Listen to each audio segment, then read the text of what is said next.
여러분 안녕하십니까? 뉴스업 시작합니다. 미국과 이란 간 휴전 종료를 앞두고 2차 협상 개최를 둘러싼 양측 간의 치열한 신경전이 벌어지고 있습니다. 이란이 미국의 협상 태도 등을 문제 삼으며 협상 참여 여부를 결정하지 않으면서 미 협상단 출발을 지연되고 있는데요. 워싱턴 연결해서 상황 알아보겠습니다. 신윤정 특파원, 미국 협상단 아직도 출발하지 못한 거죠? 네, 아직 출발 소식은 전해지지 않고 있습니다. 트럼프 미국 대통령은 제디 벤스 부통령이 이끄는 협상단의 파키스탄 출발 여부에 대해 혼선을 주는 발언을 오늘 잇따라 내놨는데요. 앞서 공개된 뉴욕 포스트와의 인터뷰에서는 파키스탄으로 가고 있고 곧 도착한다고 했다가 블룸버그 통신 인터뷰에서는 이날 중으로 떠나 21일 화요일부터 협상이 시작된다고 말했습니다. 현지 매체들도 곧 이동할 거라는 보도에 이어서 내일 출발할 거라는 보도가 나온 상황입니다. 뉴욕타임스는 벤스 부통령이 파키스탄에서 협상팀을 이끄는 게 확정됐다면서 현지 시간 21일 화요일 워싱턴 DC를 떠나 이슬라마바드로 향할 것으로 예상된다고 보도했습니다. 휴전 시한과 관련해서도 트럼프 대통령은 모레인 23일 오전, 미 동부 시간으로는 수요일 저녁까지라고 말했습니다. 애초 미국과 이란이 지난 7일 2주 휴전에 합의한 만큼 화요일인 21일까지가 시한으로 여겨졌는데 사실상 휴전 기간을 하루 늘려 잡은 겁니다. 휴전 기간을 최대한 탄력적으로 해석하며 협상 타결 가능성을 끌어올리는 동시에 협상 전망이 불투명한 상황에서 의도적으로 혼란스러운 발언을 내놓는 것 아니냐는 관측도 나오고 있습니다. 네, 종전협상 재개를 놓고 치열한 기싸움이 펼쳐지고 있는 것 같은데 이란에서는 미국을 향한 비판의 메시지가 이어지고 있다고요? 네, 종전협상 참석 여부를 공식적으로 발표하지 않고 있는 이란은 미국을 향한 비판 메시지를 잇따라 내고 있습니다. 이란 협상단을 이끄는 갈리바프 이란 의회 의장은 조금 전 미국의 위협 아래에서 협상을 받아들이지 않을 것이라고 SNS에 글을 올렸는데요. 트럼프 대통령이 협상 테이블을 항복의 테이블로 바꾸려 하고 있다고 지적했습니다. 이란은 또 중재국 파키스탄에 미국 측의 태도를 장애물로 꼽으면서 모든 측면을 고려해 협상 참여 여부를 결정하겠다는 뜻을 전했는데요. 아라그치 이란 외무장관은 파키스탄 부총리와의 통화에서 미국의 지속적인 도발, 특히 이란 상선에 대한 위협과 공격을 심각한 문제로 꼽았습니다. 이란 외무부 대변인 발언 잠시 들어보시죠. دیدیم که آمریکا بر بدعهدی و نقض آتشبس اصرار ورزید. اینا همش گواه این هست که آمریکا ظاهراً در روند دیپلماتیک جدیتی ندارد. 이란 군부와 연계된 타스님 뉴스는 이날 내부 소식통을 인용해서 미국의 해상 봉쇄를 협상의 근본적인 장애물이라고 지적했습니다. 그러면서 파키스탄이 미국의 대이란 해상 봉쇄를 해제하고 이란의 협상 참석을 보장하기 위해 긍정적인 노력을 기울이고 있다고 덧붙였습니다. 이란 고위 관계자는 앞서 미국과의 2차 종전협상 참여를 긍정적으로 검토 중이지만 최종 결정은 내리지 않았다고 로이터 통신에 전했습니다. 네, 그런데 트럼프 대통령은 해상 봉쇄는 풀지 않을 거란 입장을 고수하고 있죠. 네, 트럼프는 대이란 해상 봉쇄는 합의가 체결될 때까지 풀지 않겠다는 입장을 오늘도 강조했습니다. 트럼프 대통령은 언론 인터뷰에서 이란은 내가 호르무즈 해협을 열기를 절실하게 바란다면서도 나는 합의 서명이 있을 때까지 열지 않을 것이라며 강경한 입장을 거듭 천명했습니다. 이어 SNS에서도 가장 중요한 것은 봉쇄인데 이란을 완전히 파괴하고 있기 때문에 합의가 이루어지기 전까지는 해제하지 않을 것이라고 강조했습니다. 그러면서 합의 없이 휴전 기한이 만료된다면 많은 폭탄이 쏟아질 것이며 휴전 기한이 연장될 가능성은 적다고 이란을 거듭 압박했습니다. 트럼프 대통령의 최근 관련 발언 들어보겠습니다. But the blockade is going to remain. But maybe I won't extend it. So you have a blockade, and unfortunately we'll have to start dropping bombs again. 트럼프는 동시에 합의에 이를 경우 경제적 지원이 이루어질 것이라는 점을 시사하면서 유화적인 메시지도 냈습니다. 베네수엘라 모델을 언급하며 이란의 새 지도부가 현명하다면 이란은 위대하고 번영하는 미래를 맞이할 수 있을 것이라고 썼습니다.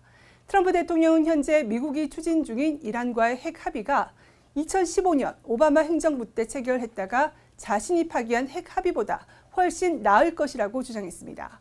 지금까지 워싱턴에서 YTN 신윤정입니다. 미군이 이란 화물선 납포 당시의 영상을 공개했습니다. 미 해병대가 헬리콥터를 타고 상선 위로 이동한 뒤 레펠로 하강에 이란 선박에 진입하는 모습이 담겼습니다. 박영진 기자가 보도합니다. 캄캄한 밤 헬리콥터 한 대가 상공을 날아 이란 국적 화물선 투스카호 위를 비행합니다. 이어 미 해병대원이 레펠로 하강에 선박에 진입합니다. 현지 시간 20일 미군 중부사령부가 SNS를 통해 공개한 이란 화물선 납포 당시 영상입니다. 미 중부사령부는 미 해병대원들이 상륙함 USS 트리폴리에서 헬리콥터를 타고 아라비아해를 건너 투스카호의 승선에 납포했다고 설명했습니다. 그러면서 6시간에 걸쳐 경고 방송을 했지만 이란 상선이 이를 따르지 않았다고 강조했습니다. 경고를 따르지 않자 유도미사일 구축함 스프루원스가 투스카호에 기관실을 비우라고 명령한 뒤 함포 여러 발을 발사해 추진 장치를 무력화했고 해병대가 나서 선박을 장악했다는 겁니다. 어찌됐든 역봉쇄를 하고 있는 상황이잖아요. 그런데 이란의 선박이 그곳을 통과하면 이 역봉쇄가 어떻게 되는 거죠? 이게 이제 미국의 위신도 깎이는 거고 역봉쇄가 실패하는 거잖아요. 트럼프 대통령도 SNS를 통해 해당 선박은 과거 불법 활동 이력 때문에 미 재무부 제재 대상에 올라 있다고 밝혔습니다. 그러면서 미군은 선박을 완전히 장악했으며 현재 선내에 무엇이 있는지 확인하고 있다고 말했습니다. 미군은 호르무즈 봉쇄 이후 이란 선박 20여 척을 회항시켰지만 무력을 행사한 건 이번이 처음입니다. 선적한 화물이 미사일 등 이란이 사용할 무기라면 선박 납포가 정당화될 수도 있겠지만 곡물이나 생필품이 실려 있었다면 미국에 큰 부담이 될 수밖에 없습니다. 미 해군 전문가들은 납포된 이란 상선은 미국의 전리품으로 소유될 거라고 관측했습니다. 즉각 보복을 경고했던 이란은 탑승 중인 사람들의 안전 확보 때문에 대응이 지연되고 있다며 이들의 안전을 확보한 뒤 필요한 조치를 취하겠다고 밝혔습니다. YTN 박영진입니다. 미군이 현지 시간 19일 호르무즈 해협 근처에서 납포한 이란 화물선 투스카호에서 컨테이너 5,000개를 수색하고 있다고 뉴욕타임스가 보도했습니다. 뉴욕타임스는 미군 당국자의 말을 인용해 미 해병대 한 팀이 현재 수색에 나섰고 수색 작업이 끝나면 투스카호의 처리 방향을 정할 것이라고 전했습니다. 또 다른 미군 당국자는 투스카호 선원들의 경우 곧 이란으로 돌아갈 것이라고 말했습니다. 미 중부사령부는 호르무즈 해협 주변에서 이란 연계 선박을 대상으로 봉쇄 조처를 시행한 이후 지금까지 모두 선박 27척이 회항했다고 밝혔습니다. 주요 원유 수출국인 쿠웨이트가 사실상 수출 중단을 의미하는 불가항력을 선언했습니다. 카타르와 바레인에 이어 세 번째인데 원유 수급에 대한 우려가 더욱 커지고 있습니다. 런던 조수연 특파원입니다. 쿠웨이트 국영 석유공사 KPC가 원유와 석유 제품 수출에 대해 불가항력을 선언했습니다. 계약사들의 서신을 보내 호르무즈 해협 봉쇄로 인한 선박 통행 차질을 이유로 불가항력 조항을 발동한다고 통보했습니다. 호르무즈 봉쇄로 유조선의 걸프 해협 진출입이 막히면서 기존에 약속된 인도 물량을 제때 맞추기 어려워졌다는 설명입니다. 불가항력은 전쟁 등 예기치 못한 외부 요인으로 계약 이행이 불가능해질 때 법적 책임을 면제받는 조치입니다. 쿠웨이트는 지난해 기준 우리나라의 원유 수입량 가운데 10%를 차지할 정도의 주요 수출국입니다. 최근 페르시아만 안에 위치한 카타르와 바레인도 불가항력을 선언했는데 우리 정부는 당장 수급에는 문제가 없다고 밝힌 바 있습니다. 블룸버그 통신은 이번 조치가 쿠웨이트 원유 공급의 전면 중단으로 이어지진 않을 것으로 내다봤지만 사태가 더 길어질 경우 영향이 불가피해 보입니다. The challenge the market has is there is a lot of short-term effects, but I think this will drag on. 여기에 이란은 호르무즈 해협의 통제권을 양보하지 않겠다는 입장을 확고히 하겠다며 입법 조치에까지 나섰습니다. 선박의 해협 통과는 자신들이 결정한다며 이를 뒷받침하는 법을 시행할 방침이라고 예고했습니다. 호르무즈 해협을 둘러싸고 미국과 이란의 긴장이 고조될 때마다 국제 유가는 급등세를 보이고 있습니다. 이번 전쟁의 여파로 주요 에너지 수출국들의 불가항력 선언이 잇따르면서 에너지 공급 불확실성이 더 커질 전망입니다. 런던에서 YTN 조수연입니다. 미국의 해상 봉쇄에 맞서 이란이 호르무즈 해협을 다시 폐쇄하자 국제 유가가 급등했습니다. 현지 시간 20일 런던 ICE 선물 거래소에서 6월 인도분 브렌트유 선물 종가는 배럴당 95.48달러로 전장 대비 5.64% 상승했습니다. 뉴욕 상업거래소에서 5월 인도분 서부 텍사스산 원유 가격은 6.87% 오른 배럴당 89.61달러에 마감했습니다. 이란 이슬람 혁명수비대는 지난 18일 호르무즈 해협에 대한 재봉쇄에 돌입했는데 이란 정부가 호르무즈 해협 개방을 선언한 지 하루 만입니다. 미군이 호르무즈 해협에서 기뢰 제거 작전에 속도를 내고 있죠. 다양한 전력을 보유한 것으로 알려진 가운데 가장 주목을 받는 건 해상 드론입니다. 해상 드론은 수중 음파 탐지기를 이용해 바다 아래 숨어있는 기뢰를 찾을 수 있습니다. 무엇보다 무인 시스템 드론으로 장병을 위험에 노출시키지 않는 것이 큰 장점이죠. 월스트리트 저널은 현지 시간 19일 미군이 기뢰 제거에 이 해상 드론을 사용 중이라고 보도했는데요. 이런 방식으로 해협의 안전을 확보하면 미국의 협상에서 유리한 입지를 확보하는 데 도움이 될 거라고 분석했습니다. 눈길을 끄는 또 하나의 미 해군 전력, 바로 돌고래입니다. 탁월한 능력을 통해 음파 탐지기가 탐지하기 힘든 부분까지 거의 100% 완벽하게 탐지해낼 수 있다고 하는데요. 이번 작전의 투입 여부는 아직 확인되진 않았습니다. 미 해군은 1960년대부터 돌고래를 훈련시켜 베트남과 이라크전 당시 기뢰 수색 임무 등에 투입한 것으로 알려져 있습니다. 미 해군에선 큰 돌고래 외에도 바다 사자 등 해양 포유동물이 항만과 연안, 심해 등 다양한 환경에서 수중 물체를 탐지하는 훈련을 진행하고 있습니다. 2차 협상을 앞두고 호르무즈 해협에서 팽팽한 줄다리기를 이어가는 미국과 이란. 해협 장악력을 무기로 삼는 이란에 맞서 통제력을 약화하려는 미국의 기뢰 제거 작전이 협상 테이블에서 주요한 카드가 될 수 있을지 주목됩니다. 다음 소식입니다. 미군이 호르무즈 물길을 열겠다며 기뢰 제거 작업에 나섰지만 전쟁이 마무리되기 전에는 정상화가 어려워 보입니다. 통항이 회복돼도 에너지 공급망은 더디게 돌아갈 것으로 보이는데요. 이번 전쟁으로 사라진 석유가 이미 5억 배럴에 이른다는 분석도 나왔습니다. 오만 무스카트에서 이준혁 특파원입니다. 미군이 해상 드론으로 호르무즈 해협에서 기뢰 제거 작업을 벌이고 있다고 월스트리트 저널이 보도했습니다. 무인 수상정과 잠수정에서 수중 음파 탐지기를 이용해 바다 및 기뢰를 수색 중이라고 미 당국자는 말했습니다.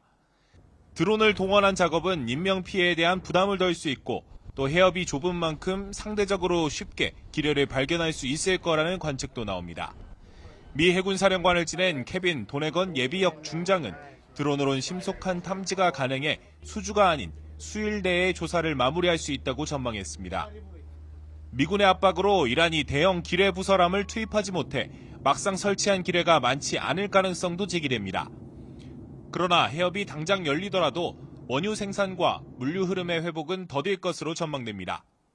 에너지 리서치 업체는 쿠웨이트와 이라크 중진류 유전은 정상 운영을 회복하는 데에 4-5개월이 걸릴 수도 있다고 평가했습니다. 세계 최대 LNG 수출 시설인 라스파판 플랜트나 정제 시설 손상까지 고려하면 인프라 복구까지는 수년이 걸릴 수도 있다고 내다봤습니다. 50일 동안의 전쟁에 이미 사라진 원유만 5억 배럴로 추산됐습니다. 전 세계가 닷새를 쓸 수 있고 전 세계 차량 통행을 11일 동안 멈출 수 있는 수준입니다. 이미 에너지 공급망은 막대한 타격을 입은 상황에서 종전협상 추이만 지켜보는 중동 국가들의 속은 타들어가고 있습니다. 오만 무스카트에서 YTN 이준엽입니다. 이란 다음은 쿠바라고 공언한 트럼프 대통령을 향해 독일 총리가 군사적으로 개입할 근거가 없다고 경고했습니다. 이런 가운데 미국 고위 관리들이 10년 만에 처음으로 쿠바를 방문해 에너지 금수 조치 해제 문제 등을 논의한 것으로 나타났습니다. 이경아 기자입니다.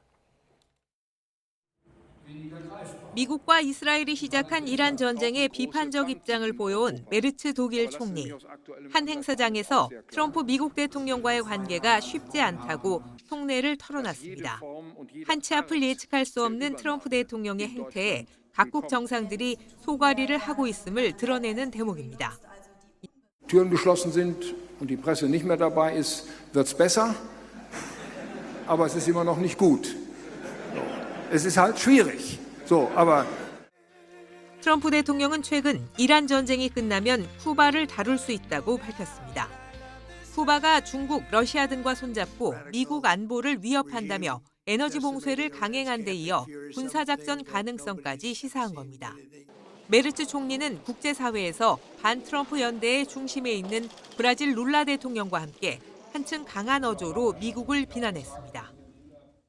keinerlei erkennbare Gefährdung für Drittstaaten außerhalb Kubas aus. Und deswegen sehe ich nicht, auf welcher Grundlage hier eine Intervention stattfinden sollte.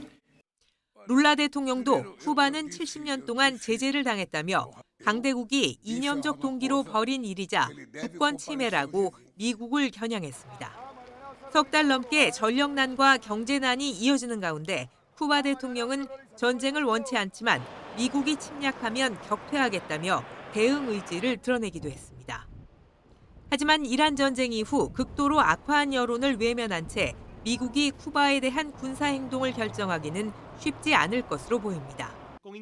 이런 상황 속에 쿠바는 이달 미 국무부 고위 관리들이 10년 만에 쿠바를 방문해 회담을 가졌다고 확인했습니다. 에너지 봉쇄 해제 조건 등을 논의한 이 자리에서 미국 대표단의 위협이나 시한 통보는 없었다고 쿠바 고위 당국자는 밝혔습니다. YTN 이경아입니다. 네, 이어서 전문가 두 분과 함께 중동 상황 자세히 살펴보겠습니다. 박현도 서강대 유로메나 연구소 교수, 반길주 국립외교원 교수 나오셨습니다. 안녕하십니까? 네, 안녕하세요. 네. 자, 미국과 이란의 2주 휴전 시한 종료가 임박한 가운데 양국이 2차 회담을 언제 열지는 아직도 정확히 결정되지 않았습니다. 외신 보도에 따르면 미국 측은 이제 곧 파키스탄으로 이동한다고 하고 지금 이란 측도 협상에 좀 긍정적으로 생각하고 있다라는 내용이 전해지고 있는데 2차 협상 도대체 언제 열릴까요, 교수님? 그러게요. 지금 뭐 이란 쪽에서 긍정적으로 보고 있다라는 말은 어디서 나온 일이 잘 모르겠어요. 네. 제가 지금 이란 쪽에서 메시지를 보면은요. 한결같이 부정적이에요. 한결같이 부정적이고요. 가장 부정적인 거는 예를 들면은 그 이란의 테헤란 대학교의 마란디 교수, 이란의 핵심적인 메시지를 전하는 사람이거든요. 그래서 우리가 이란의 정부의 입이라고들 얘기를 하는데 뭐라고 그러냐면 벤스 부통령 지금 짐 다시 풀어라. 지금같이 비현실적인 미국의 제안과 압박 속에서는 이란은 대화에 응하지 않을 것이다. 이렇게 얘기를 하고 있거든요. 그래서 만약에 이게 지금 긍정적인 메시지라는 것은 물밑 대화에서 온 얘기인지 아니면 파키스탄에서 그렇게 전했는지 모르겠습니다만은 겉으로 이란에서는 지금 현재 굉장히 강경하게 미국이 압박하고 군사적으로 억누르고 있는 상황에서는 우리는 협박에 응하지 않겠고 그리고 호르무즈 해협을 미국이 봉쇄하고 있는데 미군이 그걸 풀지 않은 경우에는 우리는 가지 않겠다. 이게 지금 현재 입장입니다. 네, 그런데 당초 2주 휴전의 종료 시점이 현지 시간 21일 저녁, 그러니까 우리 시간으로 내일 오전이었는데 트럼프 대통령이 22일 저녁에 만료된다면서 하루를 은근슬쩍 연장했더라고요. 이게 의도된 걸까요? 아니면 실수일까요? 두 가지 의미가 있다고 보는데요. 첫 번째는 트럼프 대통령 입장에서는 휴전을 연장하는 것을 싫어해요. 2주 내에 모든 것을 이제 타결하고 싶어 하는 게 있고요. 그런데 시간이 부족한 물리적인 어떤 그 한계를 그 짧게나마 극복하기 위해서 하루 정도 은근슬쩍 연장한 게 있고 두 번째는 트럼프의 그 특유의 협상 공식과 연계된 것이죠. 그런 어떤 원칙, 그다음에 기준일 이런 것들을 미국이 다 알아서 조절할 수 있다라고 하면서 주도권을 가져가려는 그런 포석이 있는 것이죠. 지금 앞서 박 교수님께서는 이란 측에서는 한결같이 협상에 좀 부정적인 메시지를 내고 있다라고 말씀하셨어요. 지금 갈리바프 이란 국회의장도 조금 전에 미국 위협 하에는 협상을 받아들이지 않겠다라고 말한 것으로 전해지고 있는데 협상장에 나타나지 않을 가능성도 있다고 보십니까? 그러니까 이거는 사실 미국 너희들이 빨리 지금 우리하고 얘기를 하고 싶으면 조건을 풀어라는 얘기하고 마찬가지인데요. 지금 이란에서 말 그대로 협상을 반대하는 쪽에서는 그런 얘기를 하고 있습니다. 지금 우리가 또 속아서는 안 된다. 두 번이나 협상한 상태에서 공격을 받았는데 지금 전체적으로 보면 미국이 주변에 군사력을 계속 증강시키고 있는 상태고 이거는 곧 공격하겠다는 거 아니냐. 협상 중에 또 공격할 수 있다. 왜냐하면 협상하는 중간에 휴전이 끝날 수 있잖아요. 그럼 공격할 거라고 생각하기 때문에 그런 부분에서 자신이 없는 거예요, 지금. 그래서 그런 부분에서 협상팀과 협상을 반대하는 쪽에서 의견이 지금 약간 일치되지 않는 부분들이 있고요. 예. 그렇게 되면은 아무래도 지난번 1차 협상 갔다 온 한 국회의원, 나바비안 국회의원도요.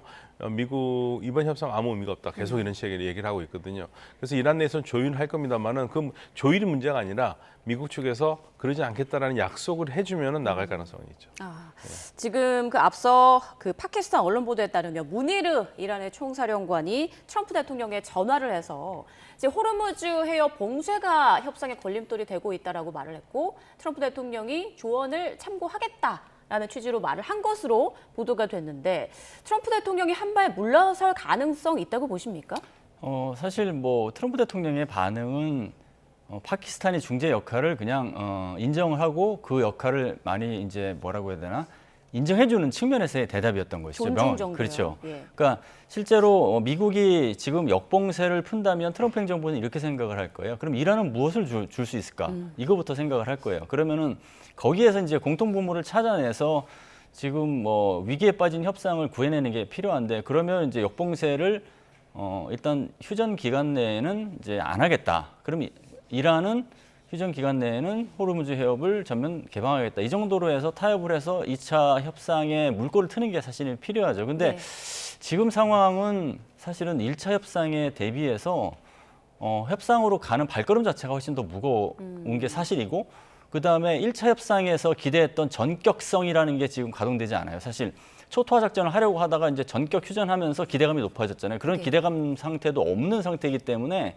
지금은 이제 타결보다는 사실은 이 만나는 것 자체가 쉽지 않은 상황이에요. 그래서 저는 한 세 가지로 보는데 어떻게 진행될 것인지 아직까지 지금 현장에서 회담을 위한 여러 준비를 하고 있어요. 회담장이라든가 이런 것들. 근데 실제로 회담장으로 이동하는 것까지는 결정을 할 것 같아요. 근데 갔다가 더 이상 협상의 그 조건과 여러 가지 환경이 성숙되지 않았으니까 그냥 본국으로 다 돌아가는 케이스가 하나. 예. 그러니까 가긴 갔지만 파키스탄의 중재 노력을 어느 정도 인정을 해서 간접 회담식으로 이제 하는 방식. 이거는 이제 사실은 협상 타결 가능성이 그 직접보다는 낮지만 그래도 간접적으로라도 회담을 하는 건 의미가 있고 마지막에는 어떤 방식으로든 물꼬가 트여서 1차 회담과 비슷하게 직접 협상을 하는 것. 근데 이제 물꼬가 트려면 결국에는 어느 한쪽이 움직여야 됩니다. 예를 들어 역봉쇄를 이제 잠시 중단하겠다. 그러면 뭐 이란도 호의적으로 이제 거기에 맞춰서 호르무즈 해협을 일단 개방하겠다는 수준의 이제 물꼬를 트이거나 아니면은 지금 납포 중인 이란 선박을 풀어주는 거죠. 예. 그런 선의적인 조치가 있어서 물꼬가 트면 사실 협상이 이제 어떻게든 이루어질 수 있고 근데 그런 협상을 한다 하더라도 타결까지 가는 데는 또 다른 장애가 있는 것이죠. 왜냐하면 미국은 그랜드 바겐을 원하고 그랜드 바겐은 이란 입장에서는 항복이다 생각을 하고 거기에 간극이 있기 때문에 사실은 도전 요소와 장애물이 첩첩삼중이다 이렇게 말씀드릴 수 있겠습니다. 이번에 되더라도 한 번에 타결되기 힘들 것이다라고 말씀하셨는데 트럼프 대통령이 휴전 연장 가능성은 작다라고 말을 했단 말이죠. 그렇다면 이번 2차 협상에서 뭐 아니면 도 어떻게든 결론을 내겠다라는 의지로 보이는데 3차 협상으로 이어질 가능성이 있다고 보십니까? 그러니까 저는 네 가지 시나리오를 보는데 이번에 이제 만나서 타결을 하려면 그것은 스몰 딜이어야 된다.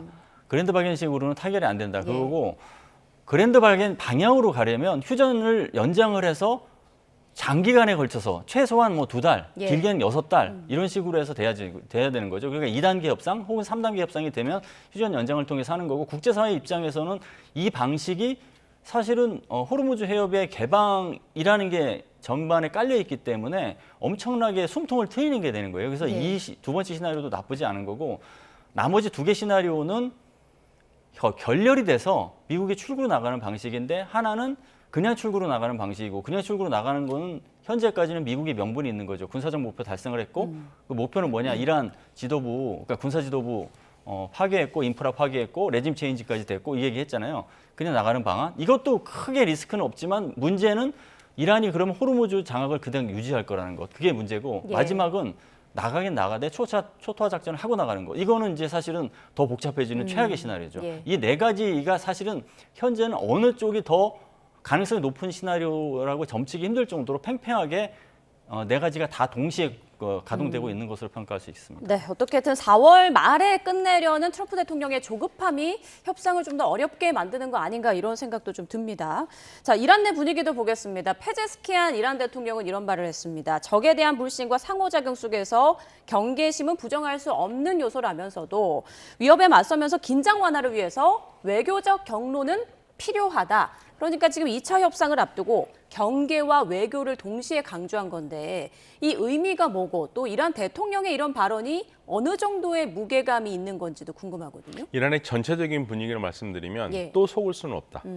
2번이나 협상 중에 공격을 당했는데 3번째도 가능성이 크고 그 가장 큰 이유로 미군이 지금 주변에 군사력을 계속적으로 모으고 있다. 이거는 협상이 안 될 경우에 반드시 친다.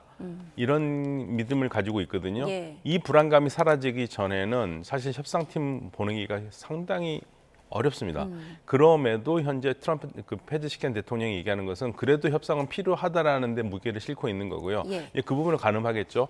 그래서 이 부분에서 트럼프 대통령이 사실은 지금 협상이 아쉬운 거는 오히려 지금 트럼프 대통령이 더 아쉬운 형국이에요. 이란은 협상 안 돼도 좋다. 우리 때리려면 때려라. 우린 갈 대로 가겠다라는 지금 마음가짐이거든요. 왜냐하면 잃을 거는 이란이 더 없다고 생각을 해요. 그렇기 때문에 트럼프 대통령의 양보를 원하는 건데 한 가지 지금 좋은 소식이 있다면 예. 제가 들어오기 전에 확인한 이란 쪽의 소식으로는 미국이 호르무즈 해협을 역봉쇄를 하고 있긴 한데 제재 대상이 아닌 이란 배들은 통과시키고 있다라는 얘기가 있어요. 이미요? 예, 그러니까 그러니까 투스카 같은 경우는 제재 대상이 오른 배기 때문에 그랬다는 거거든요.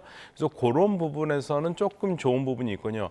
그러니까 이란 말대로 트럼프 대통령이 그래 나 너희들 얘기하고 싶으니까 역봉쇄 풀게 이건 못합니다. 예, 미국도 체면이 있기 때문에 그 대신 풀지는 않되 실질적으로 봉쇄하지 않는 방식으로 대화에 나오라고 얘기는 할 수 있죠. 예. 두 번째는요. 또 하나 이란에서 걱정하고 있는 거는 신변 보장이에요. 이거는 이제 마란디 교수가 지난 1차 협상 끝난 다음에 돌아오면서 한 얘기인데요. 뭐라고 그랬냐면 귀국하는 비행기가 반드시 미사일을 맞을 거라고 생각을 했대요. 그런 다들. 의심을 계속하고 있는 거군요. 그래서 테헤란으로 가지 않고 불시에 마슈아드에서 내렸답니다. 그래서 거기서 기차로 이동했대요. 이 불안감, 이거 어떻게 할 거냐 이거죠. 만약에 협상으로 갔어요. 예, 다 오케이. 그럼 우리 협상하겠다고 갔는데 협상이 결렬됐습니다.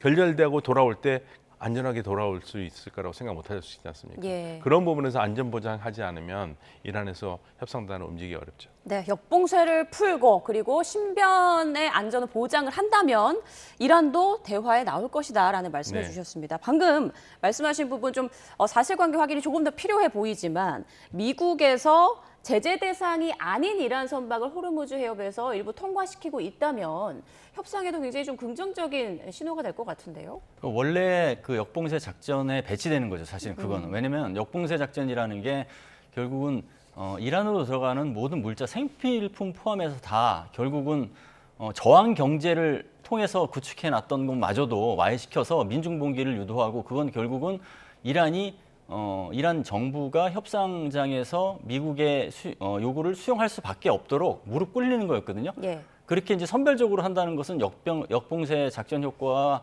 약간 배치되더라도 이란이 그것을 좋게 평가할 수 있다면 물꼬가 틀 수 있다라는 어떤 해석이 가능하긴 한데 그게 이제 정말 이란이 거기에 맞는 상응하는 선의적 조치를 하기를 기대해서 했는지 아니면은 미 해군이 그 작전 역량이 한계가 있어서 그렇게 할 수밖에 없는 건지 예. 그거는 이제 잘 살펴볼 지점이 있습니다. 네, 만약에 그 제재 대상이 아닌 이란 선박을 이제 통항을 허용해주고 있다면 앞서 그 무니르 총사령관이 트럼프 대통령에게 이 부분 좀 풀어야 할 거 아니냐 약간 조언을 했다고 하고 트럼프 대통령이 그 조언 받아들이겠다, 참고하겠다라고 말을 했는데 그 부분이 좀 영향을 미치지 않았을까 싶은데 어떻습니까? 네, 이거는 제가 그 완전하게 확인된 보도는 예. 아니고 제가 그냥 이란 쪽에서 본 보도입니다. 네네. 그래서 그게 맞다면은 좋은 신호죠. 그리고 저는 또 미국의 트럼프 대통령이 정말 몸이 달았구나 하고 느낀 게 이번에 트위터에 올린 글 있지 않습니까? 예. 거기에 어지간하게 협상을 하고 싶다라는 진심이 담긴 것 같아요. 그래서 그동안 안 된다고 했던 얘기들을 하나도 싫지 않았습니다. 그렇게 되면은 정말 이란과 협상이 협상이 진심이다라는 생각이 들었거든요. 예. 이란 쪽에서 그 메시지를 읽을 수 있다면 이란 쪽에서도 좀 긍정적으로 나오지 않을까라는 생각이 들어요. 네, 트럼프 대통령은 최근 계속 오락가락 롤러코스터 협상법을 계속 사용하고 있는 그런 모습인데 이런 행보가 전쟁에 대한 불안감이 노출된 거다라는 그런 분석도 있고요. 한편에서는 전략적으로 판을 흔들려는 거다라는 것도 있습니다. 어떻게 평가하고 계세요? 의도가 된 것도 있고요. 예. 의도치 않게 결국은 그 불안감이 이제 가시화된 측면도 분명히 있는 거죠. 그게 뭐냐면은 그러니까 의도치 않게 사실은 이 패가 노출된 거는 뭐냐면 일관성 부족이에요. 일관성 부족은 전쟁 전략에서의 일관성도 부족했고 협상 전략에서의 일관성도 부족한 측면이 있어요. 그러니까 일관성은 상대방을 대상으로 해서 강압이라든가 아니면 뭐 작전적 효과를 끄집어내는데 굉장히 기본적인 원칙인데 그게 많이 흔들리는 건 사실이거든요. 그게 이제 전쟁 중에 협상을 하는데도 관세 협상 비슷하게 협상을 하려고 하는 과정에서 일관성 부재가 드러났다. 이게 이제 보여지는 게 있고요. 의도를 한 측면도 분명히 있습니다. 의도를 한 측면은 뭐냐면 그러니까 역봉쇄를 하게 되면 지금까지 했던 다른 방식, 즉 이란이 호르무즈 해협을 봉쇄함으로써 국제사회를 볼모로 해서 그 볼모가 결국은 미국의 어떤 그 여러 가지 카드를 제한시키는 그런 것을 무력화시키겠다. 그리고 이란 주민들, 이란 시민들이 굉장히 불편함을 겪게 해서 그게 이란 정부에게 굉장히 압박으로 작용하게 하겠다. 이걸 이제 노린 거거든요. 예. 그래서 그런 거 따지면은 대화를 하는 척 하다가 사실은 역봉쇄를 한 배경에는 그런 의도가 있는 게 있고 마지막으로는 카드 만들기 전략이에요. 미국이 그 여러 가지 카드를 다 썼어요. 그러니까 뭐 목표물 타격도 했고 그다음에 대화도 해봤는데 잘 안 되고 그러면은 레버리지를 높이는 카드가 필요한데 대화를 하면서도 호르무즈 해협 장악력을 낮추는 효과도 있으면서 그다음에 이란의 물자를 차단하는 역봉쇄를 하게 된다면 이걸 갖고 새로운 카드가 하나 만들어져서 이거를 카드를 약간 조절함으로써 이란의 협상력을 낮추고 이란을 협상장으로 끌어오게 하기 위한 발판이 될 수 있거든요. 예. 카드 만들기 전략 측면에서는 의도된 측면도 있다 그렇게 봅니다. 네, 자 어제 호르무즈 해협의 분위기가 상당히 굉장히 아슬아슬했죠. 미국이 이란 선반 납포하고 이란은 무인기로 미 군함을 타격한 것으로 알려지고 있는데 미국에서의 이란 선박 납포가 어떻습니까? 하나의 협상력을 높이는 아주 그 묘수로 작용했다고 보세요? 아니면 자충수였다고 보세요? 아니요, 저는 좋은 수가 아니었다고 봅니다.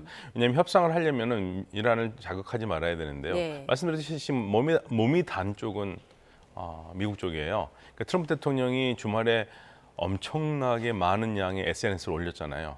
그래서 한 7가지를 올렸는데 그 이란에서는 전부 다 이 7가지가 다 희망사항일 뿐 이란이 한 얘기가 아니라고 얘기를 일축하면서 사실은 거기에서부터 문제가 꼬이기 시작했습니다. 네. 이란에서 이게 트럼프 대통령이 말도 안 되는 얘기를 한다라는 얘기는 무슨 말이냐면 이게 이란에서 약속을 했는데 이 약속을 지키지 않았기 때문에 내가 공격하겠다. 라는 신호를 읽었어요. 네. 예, 그런 신호도 읽었고 그런 상태에서 또 해상에서 그런 문제가 생기니까 이란에서는 미국의 진심을 완전히 의심을 하는 거죠. 근데 하나 확실한 것은 트럼프 대통령이 오늘 트위터에 올린 거는 굉장히 순화된 버전입니다. 이건 너무나 달라진 모습이거든요. 그리고 그 내용은 전체적으로 나는 오바마보다 더 나은 딜을 할 거야. 거기에 핵심이 있어요. 그렇게 되면 트럼프 대통령은 딜을 하고 싶은 거고요. 그럼 이란은 지금 이 상황에서는 트럼프 대통령이 몸이 달았으니까 그러면은 좀 더 몸값을 올려보자 하고 지금 계속 줄다리기를 할 가능성도 있어요. 네, 일단 호르무즈 해협에서의 이란 선박 납포는 좋은 선택은 아니었다라는 말씀이십니다. 자, 트럼프 대통령 말씀해 주신 것처럼 미국이 추진 중인 합의가 오바마와 바이든 대통령의 합의보다는 훨씬 나을 것이다. 이렇게 자신하고 있는데 어느 정도의 안을 지금 미국에서는 생각하고 있는 걸까요? 근본적으로 오바마 딜과 트럼프 딜의 차이점은 오바마 딜은 단계적으로 비핵화하는 사실 동결 방식을 채택을 한 것이고요. 그리고 트럼프 딜은 그랜드 바겐이라고 해서 한 번에 완전히 비핵화시키고 대신 번영하게 만들어줄게 이거잖아요. 그랜드 바겐이라고 얘기를 하는데 그게 이제 근본적인 차이가 있어서 항목도 차이가 있을 수밖에 없습니다. 당시에 농축 우라늄 20% 농축 우라늄을 일부 러시아 반출, 전농축 일부는 러시아로 반출을 했지만 자체 이석 카드도 있었고 단계적으로 또 하는 거였고 지금은 60% 고농축 우라늄을 한 번에 반출한다라는 개념이고 그 다음에 이제 추가 농축 기간도 당시에 15년이었는데 지금 20년 이상 돼서 결과적으로는 농축을 이제 완전히 못하게 차단하는 것이고요. 그런 차이가 굉장히 있기 때문에 여기에 대해서는 트럼프 대통령이 양보할 의지가 현재까지는 없어 보여요. 그래서 이걸 타협을 찾아야 되는데 JCPOA, 그 오바마 딜의 어떤 그 결과치를 넘으면서도 이란이 요구하는 어떤 수준을 어느 정도 수용하는 가운데 절충안이 만들어져야 되잖아요. 예. 그럼 이런 것도 생각해 볼 수 있을 것 같아요. 예를 들면 440kg의 고농축 우라늄인데 220kg은 러시아 등으로 반출을 하고 나머지 220kg은 자체 이석하는 걸로 한다. 근데 그 자체 이석을 너무 오래 하지 말고 빨리 한다. 라는 식으로 해서 이란의 뭐 입장을 수용하는 식으로 이렇게 하는 것도 될 수 있고, 그다음에 뭐 3.67%의 그 농축 정도는 허용하는 걸로 했는데, 그러면 3%로 좀 낮추되 좀 그 기간을 좀 짧게 하는 것, 뭐 이런 식으로 해서 절충안을 마련한다고 하면 그거는 이제 오바마 딜보다도 높으면서도 이란이 항복하지 않는 인상을 이제 같이 가져갈 수 있도록 하면서 절충안은 가능할 거라 보는데, 네. 이런 협상을 하려고 하더라도 사실은 한 번에는 안 된다는 거죠. 그러니까 결국은 2단계 혹은 3단계를 거쳐야 되기 때문에 스몰 딜로 먼저 타결을 하고 호르무즈 해협을 정상화시킨 다음에 나머지 핵 문제는 단계적으로 결국은 그랜드 바겐의 효과를 가져올 수 있도록 하면 그게 최선의 선택지가 아닐까 그렇게 봅니다. 네, 이란에서는 어느 정도의 안이 나왔을 때 받아들일 수 있을지가 궁금한데, 이란 내 강경파, 온건파 사이의 의견 대립이 크다라는 게 이번에 호르무즈 해협 개방과 또 폐쇄 과정에서 드러났다는 분석이 나오고 있더라고요. 그런데 일각에서는 이견 충돌이 아니라 배드캅, 굿캅의 어떤 역할 분담이다라는 얘기도 있던데, 교수님께서는 어떻게 보고 계십니까? 충분히 조율이 가능합니다. 그러니까 아락치 장관이요, 혼자 생각 그렇게 쓸 수 없습니다. 분명히 조율된 거 나올 거고요. 예. 우리가 그 강경파, 뭐 온건파 싸움이 있다고 그러는데 사실 다 강경파고요. 혁명수비대 지금 현재 이란을 움직이는 축은 4축입니다. 최고 국가 안보수석인 조얼가드르, 그리고 지금 협상에 이끌고 있는 갈리바프 국회의장, 그 혁명수비대 사령관 바히디, 그리고 그 군사고문 모센 레자이. 이 4사람의 공통점이 뭐냐면요. 예. 혁명수비에서 같이 일을 했어요. 같이 일을 했고 서로 쉽게 말하면 이런 표현을 하면 좋을 것 같은데 고등학교 동창이라고 생각하시면 됩니다. 근데 동창의 모임이에요. 충분히 조율이 가능합니다. 그거 가지고 뭐 안에서 균열이 돼서 정권이 무너진다, 그거는 밖에서 보는 희망사항일 뿐이고요.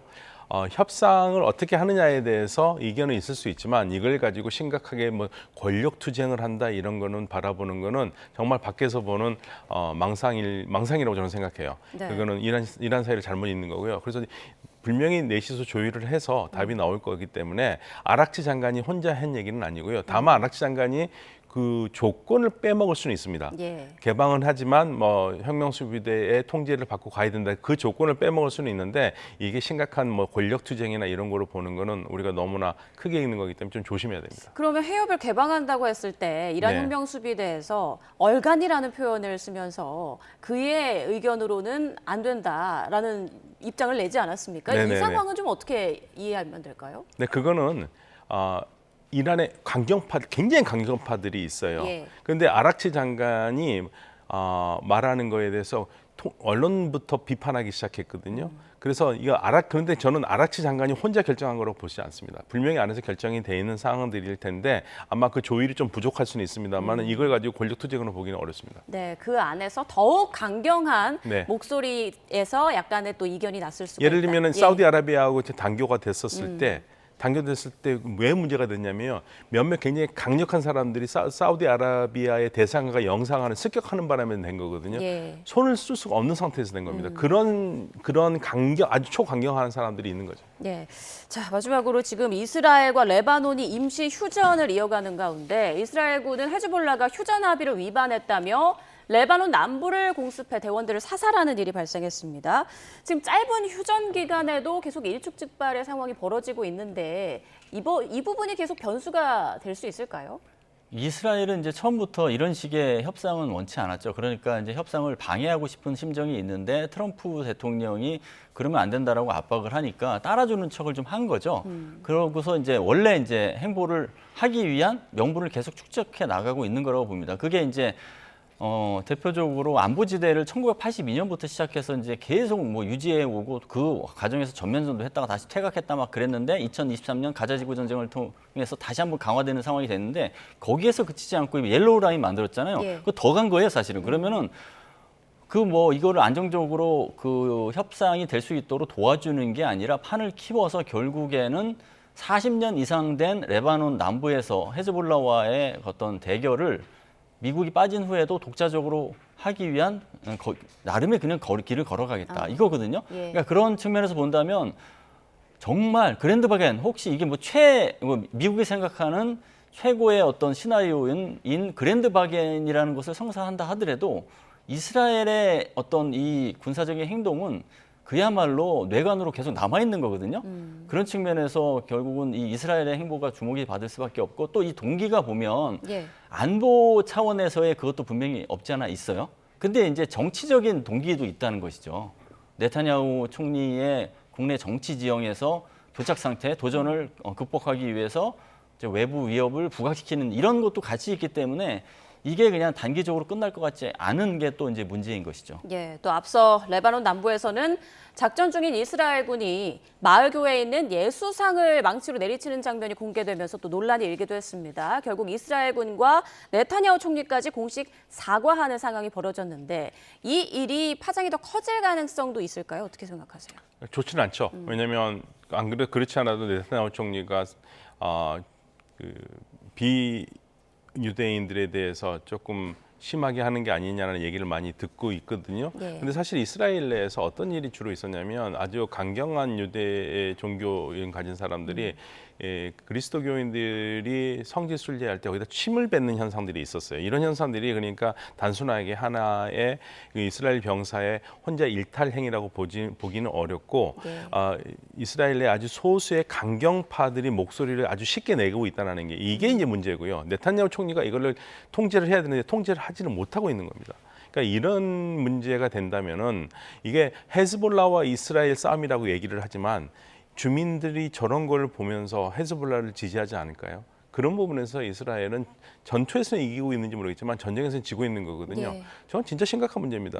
그래서 어떤 얘기까지 나오냐면 신상도 저렇게 하는데 사람들이야 무슨 문제가 있겠느냐 이런 얘기까지 나올 정도예요. 그래서 이거는 이스라엘이 이례적으로 굉장히 빨리 사과문을 올렸다는 것은 사태의 심각성을 눈치챈 거죠. 네. 자, 이렇게 2차 휴전 시한은 얼마 남지 않았습니다. 오늘과 내일 미국과 이란의 양측 협상단이 파키스탄으로 향할지 마주 앉아서 협상을 할 수 있을지 계속 좀 지켜봐야겠습니다. 지금까지 박현도 서강대 유로매너연구소 교수, 반길주 국립외교원 교수와 함께 중동 사태 짚어봤습니다. 고맙습니다. 감사합니다.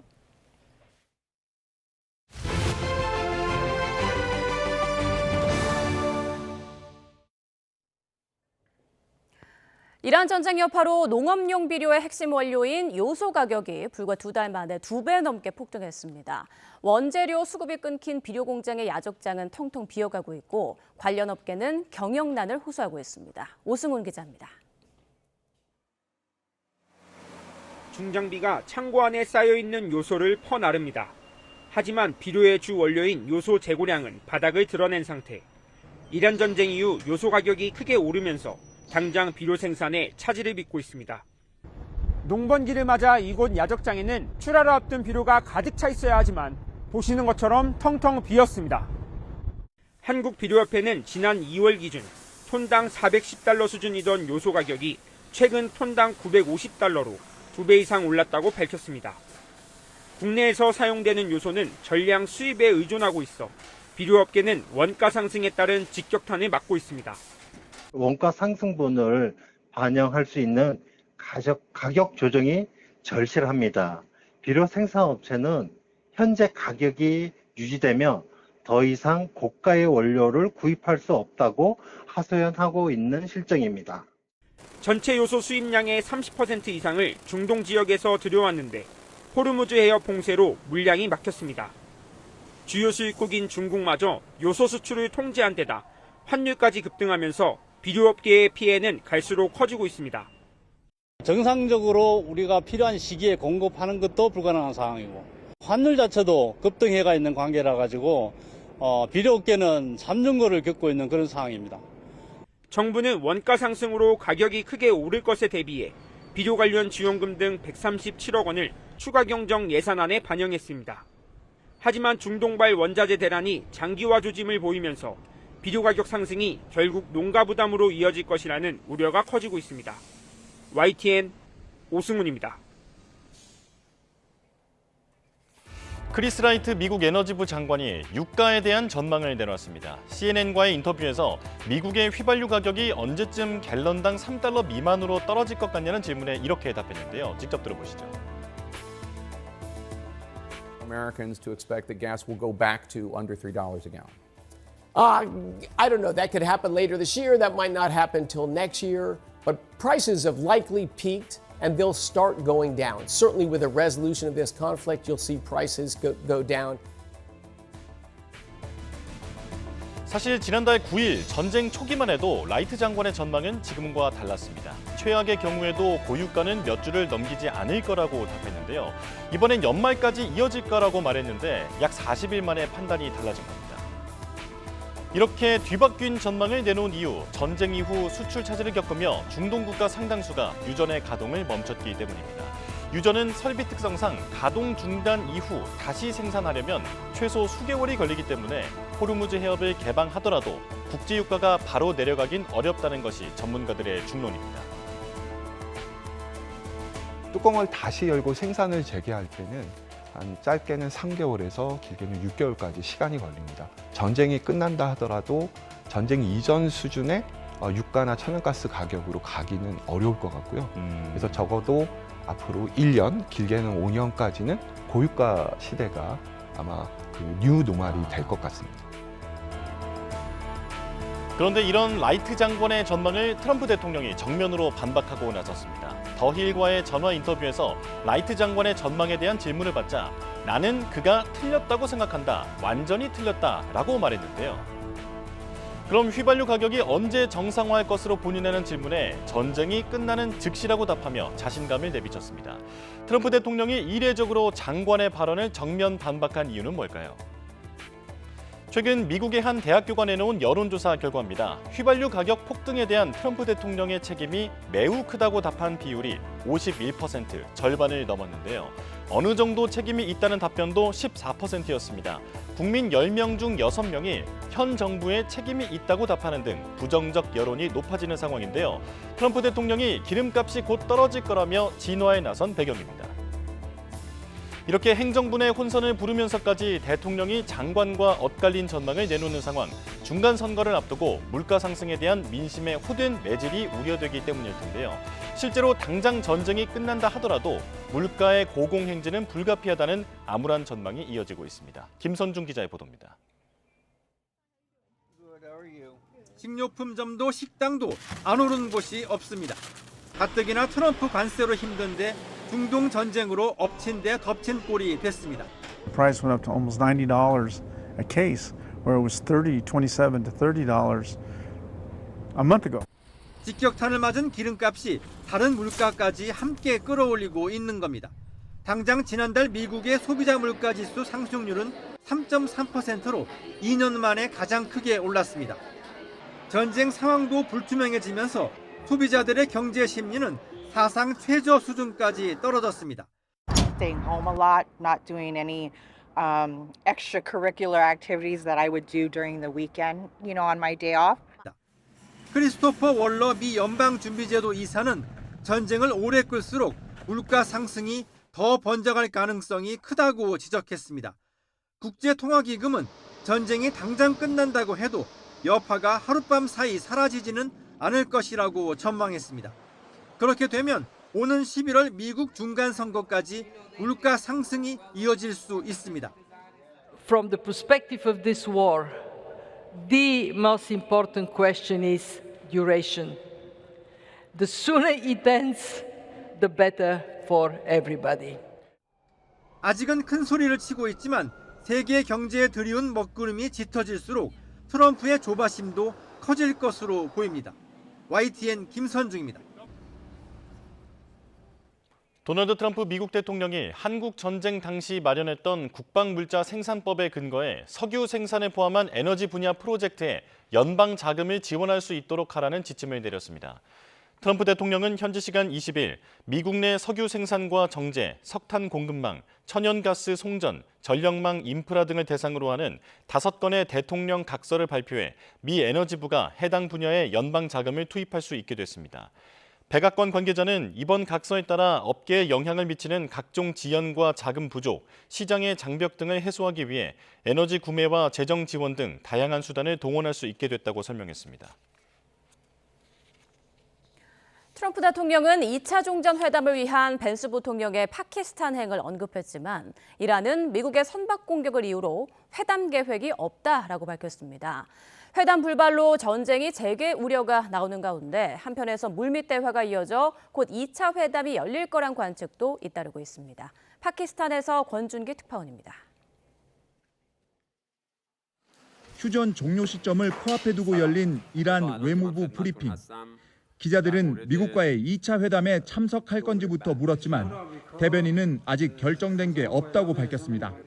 이란 선박을 공격하고 납포하는 건 휴전협정 위반이라며 미국은 외교에 진지하지 않다는 이유를 들었습니다. تا الان که من خدمتتون هستم در مورد دور بعدی برای مذاکرات ما برنامه‌ای نداریم. تصمیمی در این خصوص اتخاذ نشد. 이란 의회 국가안보위원장도 레드라인을 양보하는 일은 결코 없을 거라며 핵포기 불가 방침을 분명히 했습니다. 하지만 미국과 대화는 계속하기로 결정했다며 2차 회담 참석 여부는 미국이 진정성을 보일지에 달렸다고 밝혔습니다. 이란이 대화 중단을 선언하지는 않으면서 회담 재개설은 이어졌습니다. CNN은 이란 대표단이 21일 파키스탄에 도착할 거라고 보도했고 파키스탄 현지 언론도 화요일에 2차 회담이 개최될 거라고 전했습니다. 하지만 협상 도중 2차례 공격받은 이란이 여전히 미국을 믿지 못하고 2차 회담을 연막작전으로 의심한다는 보도도 나왔습니다. 트럼프가 입으로는 협상을 말하지만 실제 행동은 중동의 병력 투입을 늘리고 상황실 회의를 개최하면서 새로운 확전을 노리고 있을 거란 걱정을 떨치지 못한다는 겁니다. نتیجه انتظار داریم که با اینکه باید به هر حال فضای دیپلماسی پیش بره اما باید بی‌اعتمادی کامل به این آمریکایی که تا حالا به هیچ کدوم از تعهداتش عمل نکرده پیش بره. 휴전 종료 직전까지 회담 개최 여부마저 불투명한 상황이 이어지면서 이란 협상대표단이 이곳 파키스탄으로 향할지 여부에 모든 관심이 쏠리고 있습니다. 파키스탄 이슬라마바드에서 YTN 권중입니다. 미군에 납포된 이란 선박은 미사일 원료 수입처로 지목된 중국 항구에서 출발한 것으로 전해졌습니다. 현재 진행 중인 적재물 조사 결과에 따라 5월 담판을 앞둔 미중 관계에도 뇌관이 될 수 있습니다. 베이징에서 강정규 특파원입니다.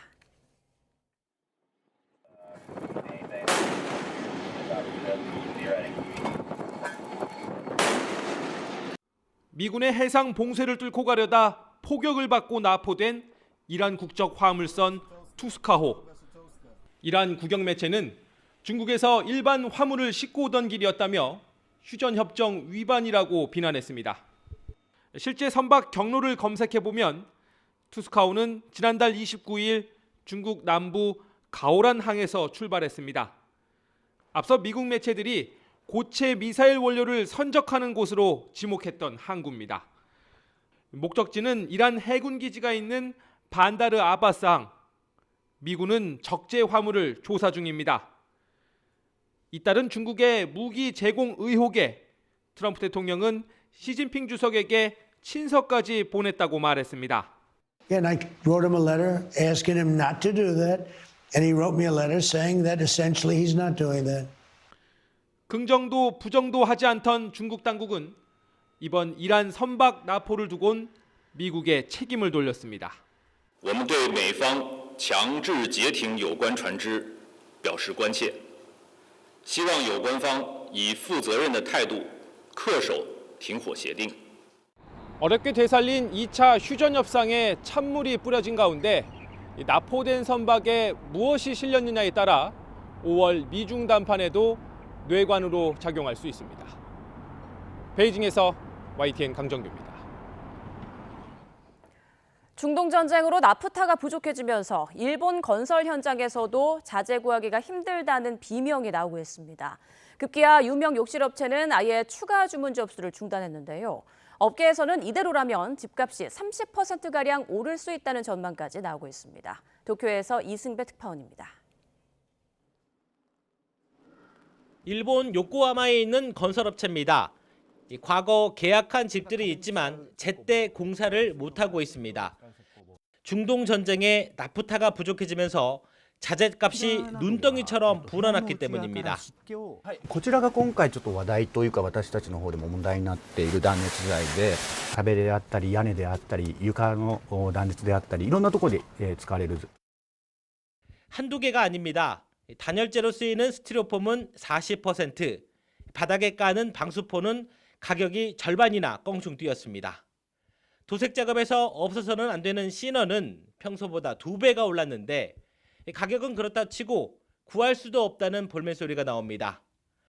배수관과 접착제 등 석유화학 제품 부자재들도 구할 수 없었다는 설문조사 답변이 16%에 육박했다고 요미우리는 보도했습니다.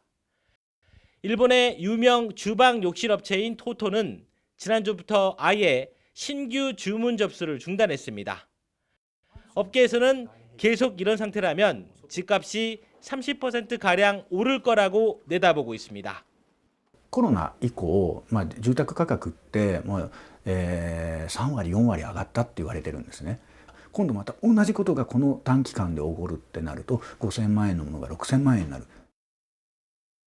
다카이치 총리는 최소 넉 달치 쓸 나프타는 확보하고 있다며 수급엔 문제 없다고 강조했지만 현장 목소리와는 다소 온도차가 느껴집니다. 備蓄の放出もあり、代替調達も進め、日本全体として必要となる量は確保されております。そしてこれからそれを増やしていく、その取り組みを懸命に進めております。 하지만 단순 공사 지연을 넘어 교량이나 도로 부식 방지 작업 등에 차질이 생긴다면 시민 안전까지 위협받을 수 있다는 지적이 나오고 있습니다. 도쿄에서 YTN 이승배입니다. 이번엔 호르무즈 현장 분위기 좀 더 자세히 알아보겠습니다. 피격되거나 억류되는 사례들을 직접 본 우리 선박들의 불안은 점점 더 커지고 있는데요. 호르무즈 입구까지 이동한 배들도 다시 해협 안쪽으로 피신한 상황입니다. 어떤 상황에 놓여 있는지 직접 들어보겠습니다. 전정근 HMM 해상노조 위원장 연결하겠습니다. 위원장님 나와 계십니까? 예, 전정근입니다. 네, 자 8주차를 맞은 전쟁의 향배가 여전히 안개 속입니다. 호르무즈 해협이라도 풀리나 했는데 이란의 경고 사격 그리고 미국의 선박 납포까지 겹치면서 이제는 상황이 더 안 좋아진 것 같거든요. 현재 있는 선원들 반응은 어떻습니까? 저희는 이제 한번 통항에 대한 기대가 올라갔다가 이제 다시 꺾인 상황이라 굉장히 낙담이 큽니다. 그래서 이란이 개방을 언급했을 때 이제 나갈 수 있겠다는 기대가 있었는데 경고 사격하고 납포 소식이 겹치면서 오히려 그 더 위험해졌다는 인식이 굉장히 커졌습니다. 그래서 지금은 어떤 개방에 대한 희망보다 긴장감과 피로감이 훨씬 더 큰 상황입니다. 예. 선원들의 그 교대도 좀 이루어지고 있는 것으로 알고 있는데 처음부터 지금까지 계속 그 배에 남아 있는 선원도 있을까요? 예, 맞습니다. 대부분의 선원들이 교대하지 못하고 그래도 계속 배에 남아 있습니다. 예, 피로도가 상당할 것으로 보여서 걱정이 되는 상황입니다. 자, 호르무즈 해협 쪽으로 배를 전진 배치시켜 놨었다라고 들었는데 지금은 다시 페르시아만 안쪽으로 이동한 상황입니까? 이제 개방됐다는 그 소식이 전해질 때 많은 선박들이 페르시아만 안쪽 그 주베일 앞바다 부근이라든지 그 근처에 있다가 이제 일부 선박들을 출항을 시켜서 호르무즈 해협 부근으로 이제 붙여놓기도 했고 두바이 부근으로 이동하기도 했습니다. 그러나 이제 일부 선박들 같은 경우에는 통항을 시도하다가 이제 안 돼서 다시 돌아와서 두바이보다 더 아래쪽으로 내려가서 대기하고 있고 일부 선박은 또 그 호르무즈 해협 부근에 있기도 하고 지금 그런 상황입니다. 예. 조금 전에는 또 외신 보도를 보면 이란 선박 수십 척이 미군의 봉쇄선을 통과했다라고 하는 그 얘기가 있었거든요. 호르무즈 현지 상황이 매우 혼란스러운 게 아닌가 이런 생각이 드는데 어떻게 파악하고 계십니까? 지금 이제 현장에서는 굉장히 이제 정보가 엇갈리고 군사 행동하고 외교 메시지가 다 따로 움직이면서 상당히 혼란스러운 상황입니다. 다만 이제 우리 선박들 자체는 지금 그래도 그 상황을 좀 지켜보고 있다라고 보시면 되겠습니다. 예. 자, 그전에 호르무즈 해협의 모든 배가 듣는 공용 무전망에 총격을 멈춰달라는 다급한 요청이 울려 퍼졌는데요. 직접 그 목소리 듣고 오겠습니다. Iranian Stepan Navy, this is CMS CGM Everglades. Please ask the speedboat to stop shooting at us. Please ask the speedboat to stop shooting at us. Ask your speedboat not to shoot at us. 네, 이게 프랑스 선박에 이란 혁명수비대가 총격을 가하자 지금 총격을 멈춰달라라고 부탁하는 그런 내용인 상황인데요. 이 무전을 우리 선원들도 직접 들었다고 합니까? 예, 직접 들었습니다. 그래서 그 직접 들으면서 그 상황을 녹취를 했습니다. 예, 그렇다면 우리 선박들은 안전한 곳으로 배를 돌렸다라고 하는데 지금은 안전한 상황입니까? 지금은 저희 선박들은 그래도 안전한 상황인데 당시에 이제 그 무전을 들을 때만 하더라도 이제 상당한 공포로 이제 다가왔었고요. 그리고 이제 그 실제 총격 상황이 실시간으로 공유된 것이기 때문에 그 다음이 그 내가 될 수 있다는 인식이 굉장히 강해져 있습니다. 그래서 안전한 곳으로 대피를 하였지만 이런 상황에 이제 놓였다 보니까 굉장히 충격을 많이 받았습니다. 예, 우리 배에도 일어날 수 있는 일인데 만약 이렇게 강제 정지 명령을 받게 되면 어떻게 대처한다든지 선사 측의 어떤 방침이 있습니까? 예, 선사들은 기본적으로 이런 상황에 대한 그 매뉴얼을 갖고 있습니다. 특히 이제 이런 뭐 군사적으로 이런 목적을 가지고 멈춰라고 할 때도 있지만 해적으로도 해적 활동을 하면서 멈춰라고 하는 경우도 있기 때문에 이런 상황에 대한 매뉴얼을 갖고 있는데 정선 명령이 있었다고 해서 바로 멈추는 것은 아니고 상황을 확인하고 교신을 유지하면서 필요에 따라서 엔진을 정지하고 만약에 이제 그 누군가가 올라왔다 하면 저항 금지 같은 이제 최소한의 이제 대응 원칙은 있습니다. 예. 우리 그 한국에 있는 본사 또는 정부와도 소통하면서 이런 결정을 하게 되는 건가요? 예, 맞습니다. 그러니까 이제 현장에서 어느 정도 선장이 이제 판단을 해야 되지만 이런 지금 전시 같은 경우에는 독단적으로 선장이 결정하기는 좀 어려워서 본사나 정부 측하고 이제 협의를 해서 결정하는 게 맞다고 보시면 되겠습니다. 예. 이란 혁명수비대는 허가 없이 통항하면 공격 목표가 될 수 있다고 경고하고 있는데요. 이것도 직접 들어보겠습니다. All vessels, attention all vessels in Persian Gulf and Oman Sea. This is Iranian Stepan Navy calling you on channel 16. The Strait of Hormuz is still closed. We will open it by the order of our leader Imam Khamenei, not by the tweets of some idiots. If you want to pass through the strait, you must ask permission from Iranian Stepan Navy. All vessels that have a connection with our enemies will be targeted if they try to pass the Strait of Hormuz out. 네, 매우 강경한 메시지다라는 그런 인상을 주고 있는데요. 그런데 미군이 지금 이란 선박 투스카호를 납포한 것으로 알려져 있는데 여기에 컨테이너 5,000개를 전수조사하고 있다라고 합니다. 우리 상선들도 단순 경고를 넘어서 승선 검문 요구를 받을 가능성 없을까요?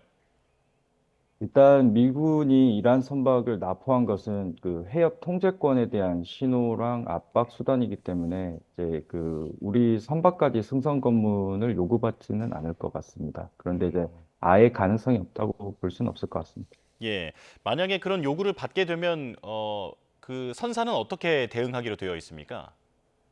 일단 그 군사적으로 이제 어떤 목적을 가지고 우리 선박에 대해서 그 이제 통신이 먼저 이루어질 건데 이제 즉시 응답을 해야 될 것이고 그 정선에 대해서 이제 요구가 있다고 하면 상황을 명확하게 파악을 해서 이제 정선을 이행을 하고 그리고 선박 정보에 대한 명확한 전달, 뭐 불필요한 행동 금지 이런 부분에서 이제 그 가이드는 안내가 돼 있습니다. 예. 우리 정부가 앞서 미군과 이란 양측에 우리 배에 대한 선박 정보를 넘겼었는데 그 이후에 상황이 좀 달라진 게 있습니까? 처음에 이제 그 우리 선박에 대해서 정보를 제공했을 때만 하더라도 이제 통항에 대한 그 재개가 교체가 이루어지면서 우리 선박이 안전하게 통항이 될 거라는 기대가 있었고 그렇게 될 것으로 조금 보였습니다. 그런데 이제 다른 선박들이 통항을 못하게 되면서 그리고 이제 미국과 이란의 관계가 악화되면서 이제 오히려 어떻게 큰 진전은 없었던 것 같습니다. 예. 원래 기대감이 좀 있었다라고 말씀을 해주셨는데 그렇다면 정보 공유 이후에 이란 측의 어떤 접촉이나 안내 같은 것은 있었을까요? 이란 측의 어떤 그 공식적인 채널을 통해서 협의할 수 있는 루트가 있었던 것도 아닙니다. 그리고 이제 어떤 정보가 이제 저희들한테 공유된 것은 없습니다. 예. 그런데 이렇게 긴장감이 높아진 상황에서는 공유한 정보가 오히려 어떤 감시하게 되는 그런 수단이 되지 않을까 이런 걱정도 되는데 이건 어떻게 보십니까? 충분히 이제 그런 부분에서 이제 제공된 정보가 오히려 이제 감시 타겟이 될 수 있다는 가능성은 존재합니다. 여전히 존재하고, 근데 이제 그런 부분에서 이제 대한민국 우리 정부가 나서가지고 외교적으로 이제 풀지 않으면 이제 저희 선박이 오히려 이제 그 리스트를 통해서 공격받을 수 있는 상황이 놓일 수 있기 때문에 국제 정세를 잘 판단해서 외교적으로 잘 접근을 해야 될 것 같습니다. 예. 그런데 지금 호르무즈 해협에서는 GPS 교란이 빈번하다라고 알려졌고요. 그리고 야간이나 원거리에서는 어느 나라 배인지 식별하는 게 어려울 수 있을 것 같은데 만약 오인 사격을 받는다거나 하는 경우에는 선박에서도 어떤 최소한의 방어 수단을 갖추고 있습니까? 실제 이제 선박 자체는 군사 시설을 갖고 있지 않고 이제 어떤 이런 그 군사적인 상황에서는 선박 자체적으로 할 수 있는 방어는 매우 제한적입니다. 그래서 이제 그 전에 사전에 이제 조치를 하는 게 AIS를 통해서 선명이나 선박의 정보가 잘 제공되고 있는지를 확인하고 그리고 이제 그 조명을 최대한 점등을 함으로써 우리 배가 여기 있다는 것을 이제 적극적으로 피력을 하고 교신에 있어서 응답을 해야만 그나마 이제 저희 선박에 대한 GPS 포지션 교란이 있더라도 그 부분에서 오인 사격의 가능성을 좀 줄일 수 있을 것으로 보입니다. 예. 일부 선사들은 이란 측에 통행료를 내고서라도 해협에 빠져나가겠다라는 의견을 정부 쪽에 전달했다라고 하는 그런 얘기도 있는데 위원장님께서도 파악하신 게 있을까요? 지금 선사들 같은 경우에는 이익 없이 비용만 지출되는 구조입니다. 그래서 시간이 갈수록 손실만 굉장히 누적되고 있는데 그래서 이제 통행료를 내더라도 일단 나가기만 한다면 손실을 확정할 수 있습니다. 그래서 선사들 입장에서는 통행료라도 내고 나가고 싶다라는 의견을 계속 지속적으로 피력을 하고 있습니다. 예. 우리 선박이 아니라 다른 나라 배들은 그런 식으로 빠져나간 사례가 있다고 하던가요? 일부 그렇게 알려지긴 했는데 저희도 이제 공식적으로 알려지진 않아서 그 어떤 이란 측하고 협의할 수 있는 채널이 주어진다거나 그런 거는 없습니다. 예. 이제 선원들이 계속 오랜 시간 동안 배에서 잘 지내고 있는지도 궁금한데요. 지금 현재 상황으로는 어떤 협상에 대한 기대감보다는 식량이나 식수 이런 부분들을 잘 유지하면서 버티는 게 어쩔 수 없는 전략이다 이렇게 봐야 할까요?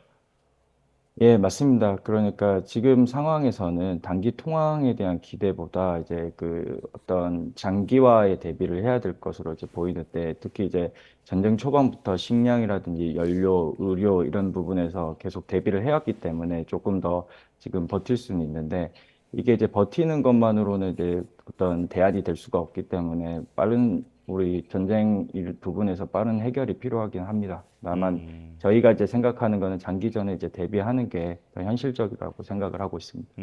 예. 지금 이제 선사들의 부담을 좀 덜어주기 위해서 정부 차원의 금융 지원이 필요하다라는 목소리를 계속 전해주고 계신데 구체적으로 어떤 게 필요하다고 보실까요? 실제 지금 그 전쟁 지역에 그 제일 많이 이제 차지하는 것 중에 하나가 전쟁 보험료입니다.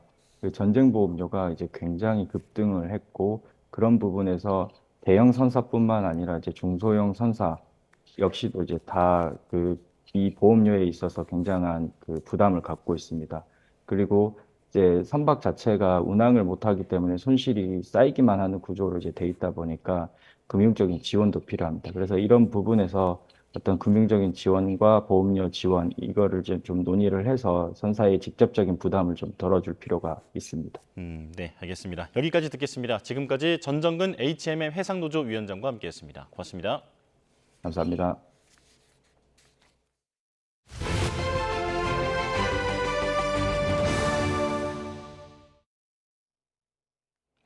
이창용 한국은행 총재의 임기가 끝나면서 신현송 신임 총재가 취임했습니다. 오늘부터 임기를 시작하는 신총재가 처음으로 출근길에 오르는데요. 출근길 현장으로 가보겠습니다.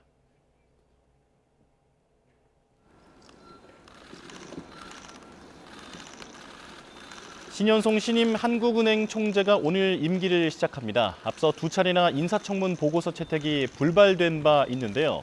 어제 극적으로 여야가 합의하고 인도 순방 중인 이재명 대통령이 임명안을 제거하면서 4년의 임기를 시작하게 됐습니다. 신 총재는 오늘 취임사를 밝힐 예정인데 현재 국내외 경제 상황에 대한 진단 그리고 향후 대응 방안을 밝힐 것으로 보입니다. 당장 신 총재 앞에 놓인 과제가 만만치 않은 상황인데요. 현재 한은은 고물가, 고환율 압력 속에서 경기 둔화까지 방어해야 하는 정책적 딜레마에 처해 있습니다.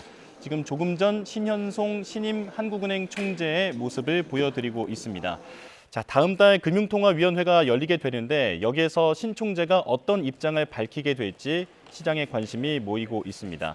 자, 애초 한은은 올해 말에 금리 인하에 나설 수 있다라고 시사했지만 전쟁이 길어지는 만큼 최근 시장은 금리 인상까지 예상하고 있는 상황인데요. 신현송 총재의 메시지가 들어오는 대로 다시 전해드리겠습니다. 반도체 수출 호조에 힘입어 이달 중순 수출액이 4월 기준으로 역대 최대를 기록했습니다. 관세청은 4월 1일부터 지난 20일까지 우리 수출액이 504억 달러로 지난해 같은 기간보다 49.4% 증가했다고 밝혔습니다. 지난달 중순 수출액 533억 달러에는 미치지 못했지만 4월 기준 가장 많은 규모를 나타냈습니다. 품목별로는 반도체 수출이 183억 달러로 183% 급증하면서 전체 수출에서의 비중이 36.3%로 확대됐습니다. 이 밖에 석유 제품 48.4%, 컴퓨터 주변기기 수출은 399% 늘었지만 승용차와 자동차 부품은 각각 14.1%, 8.8% 줄었습니다. 국가별로는 중국 70.9%, 미국 51.7%, 베트남 79.2% 등 수출이 증가했습니다. 같은 기간 우리 수입액은 원유와 가스 등 에너지 수입액이 6.8% 증가하면서 17.7% 늘어난 399억 달러를 기록했습니다. 무역 수지는 104억 달러 흑자로 나타났습니다. 미국이 이란 선박을 납포하고 이란이 보복을 공언하는 등 호르무즈 해협을 둘러싸고 일촉즉발의 긴장이 이어지고 있습니다. 그럼에도 코스피는 상승해 6,210선을 회복했었는데 불확실성이 여전한 중동 정세 속에 코스피가 오늘은 어떻게 움직일지 관심이 모이고 있습니다. 현장으로 가보겠습니다. 현재 코스피와 코스닥 모두 상승 출발하고 있습니다. 코스피는 다시 한번 6,300포인트를 회복했는데요. 1.34% 오른 6,302포인트로 개장해서 현재는 상승폭이 더 커지고 있습니다. 6,316포인트를 지나가고 있습니다. 코스닥도 상승 출발했습니다. 네, 코스닥은 0.97% 오른 1,186포인트로 출발해서 현재는 1,184포인트를 지나가고 있습니다. 자, 금융시장이 호르무즈 상황에 따라서 관망세로 돌아선 상황인데 뉴욕 증시도 사상 최고가 행진을 멈췄지만 그래도 약보합권으로 마감하면서 관망세를 계속 보이고 있는 상황입니다. 원달러 환율도 보겠습니다. 유가가 급등하면서 다시 상승 압력을 받고 있는 상황이지만 4.8원 내린 1,472.4원으로 개장했습니다. 브렌트유가 다시 90달러를 넘어섰지만 원달러 환율에 미치는 영향도 어느 정도는 제한된 것으로 보입니다. 지금까지 개장 상황 살펴봤습니다. 조합원이 토지부터 확보해 아파트를 짓는 지역주택조합 사업은 토지 매입 지연과 깜깜이 운영, 대행사 비리 등 부작용이 워낙 많아 논란이 컸습니다. 정부가 사업의 조속한 추진을 위해 사업 승인을 위한 토지 확보 요건을 낮춰주고 업무 대행사 등록제 등을 도입해 사업 투명성을 강화하기로 했습니다. 차유정 기자입니다. 경기 김포시 풍무동 일대 지역주택조합 사업을 추진하던 부지. 지주택 사업은 조합원들이 토지부터 사들여 아파트를 짓는 방식인데 사업이 지지부진해진 가운데 대출이자만 불어나며 땅이 통째로 경매로 넘어갔습니다. 저희가 한 1,200명에서 한 1,300명 정도 되고요. 피해 금액이 한 6,500에서 7,000만 원 정도 돼요. 1인당 금액이. 부작용이 워낙 컸던 지주택 사업에 대해 정부가 폐지 대신 제도 개선책을 꺼내들었습니다. 정상적인 사업장은 더 신속하게 추진될 수 있도록 지원을 강화하겠습니다. 사업 전반의 투명성과 관리 감독을 대폭 강화해 나갈 계획입니다. 핵심은 사업 승인 단계로 넘어가기 위한 토지 확보 요건을 95%에서 80%로 완화해 사업 문턱을 대폭 낮춰주기로 한 점입니다. 지금 기준에선 사업이 과도하게 늘어지며 이자 비용이 불거나 5% 미만의 토지주가 과도한 보상금을 요구하며 버티는 문제도 빈번했습니다. 현재 운영 중인 618개 조합 가운데 사업계획 승인 문턱을 넘은 조합이 27%에 불과합니다. 토지 요건이 완화되면 나머지 20%에 대해선 매도 청구가 가능해지고 토지 확보 기간 단축으로 이자 부담이 줄어 사업성이 개선될 전망입니다.